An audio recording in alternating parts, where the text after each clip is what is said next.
Un roi, chapitre 9.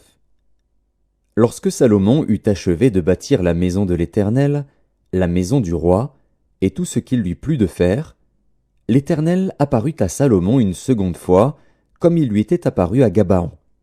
Et l'Éternel lui dit, « J'exauce ta prière et ta supplication que tu m'as adressée, je sanctifie cette maison que tu as bâtie pour y mettre à jamais mon nom, et j'aurai toujours là mes yeux et mon cœur.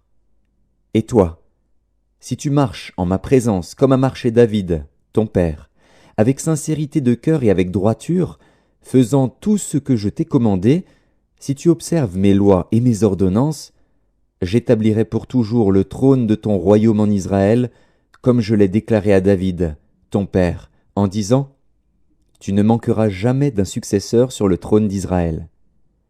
Mais si vous vous détournez de moi, vous et vos fils, si vous n'observez pas mes commandements, mes lois que je vous ai prescrites, et si vous allez servir d'autres dieux et vous prosterner devant eux, j'exterminerai Israël du pays que je lui ai donné, je rejetterai loin de moi la maison que j'ai consacrée à mon nom, et Israël sera un sujet de sarcasme et de raillerie parmi tous les peuples. Et si haut placée qu'ait été cette maison, quiconque passera près d'elle sera dans l'étonnement et sifflera. On dira, pourquoi l'Éternel a-t-il ainsi traité ce pays et cette maison? Et l'on répondra, parce qu'ils ont abandonné l'Éternel, leur Dieu, qui a fait sortir leur père du pays d'Égypte, parce qu'ils se sont attachés à d'autres dieux, se sont prosternés devant eux et les ont servis. Voilà pourquoi l'Éternel a fait venir sur eux tous ces maux. Au bout de 20 ans, Salomon avait bâti les deux maisons, la maison de l'Éternel et la maison du roi. Alors, comme Hiram, roi de Tyr, avait fourni à Salomon des bois de cèdre et des bois de cyprès, et de l'or, autant qu'il en voulut, le roi Salomon donna à Hiram 20 villes dans le pays de Galilée. Hiram sortit de Tyr pour voir les villes que lui donnait Salomon. Mais elles ne lui plurent point, et il dit, « Quelle ville m'as-tu donnée là, mon frère ?» Et il les appela pays de Kabul, nom qu'elles ont conservé jusqu'à ce jour. Hiram avait envoyé au roi 120 talents d'or. Voici ce qui concerne les hommes de corvée que leva le roi Salomon pour bâtir la maison de l'Éternel et sa propre maison, Mio, et le mur de Jérusalem, Hatzor, Megiddo et Gézer. Pharaon, roi d'Égypte, était venu s'emparer de Gézer, l'avait incendié et avait tué les Cananéens qui habitaient dans la ville. Puis il l'avait donné pour dot à sa fille, femme de Salomon.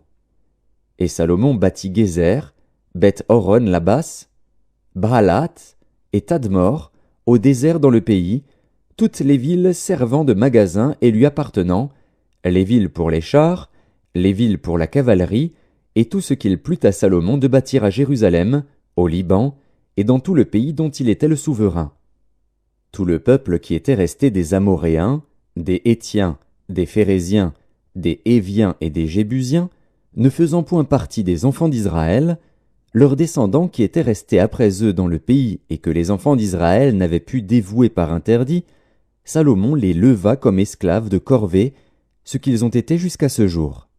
Mais Salomon n'employa point comme esclaves les enfants d'Israël, car ils étaient des hommes de guerre, ses serviteurs, ses chefs, ses officiers, les commandants de ses chars et de sa cavalerie. Les chefs préposés par Salomon sur les travaux étaient au nombre de 550, chargés de surveiller les ouvriers. La fille de Pharaon monta de la cité de David dans sa maison que Salomon lui avait construite. Ce fut alors qu'il bâtit Mio. Salomon offrit 3 fois dans l'année des holocaustes et des sacrifices d'action de grâce sur l'autel qu'il avait bâti à l'Éternel, et il brûla des parfums sur celui qui était devant l'Éternel. Et il acheva la maison. Le roi Salomon construisit des navires à Etzjon-Guéber, près d'Élot, sur les bords de la mer Rouge, dans le pays d'Édom. Et Hiram envoya sur ces navires, auprès des serviteurs de Salomon, ses propres serviteurs, des matelots connaissant la mer. Ils allèrent à Ophir, et ils y prirent de l'or, 420 talents, qu'ils apportèrent au roi Salomon.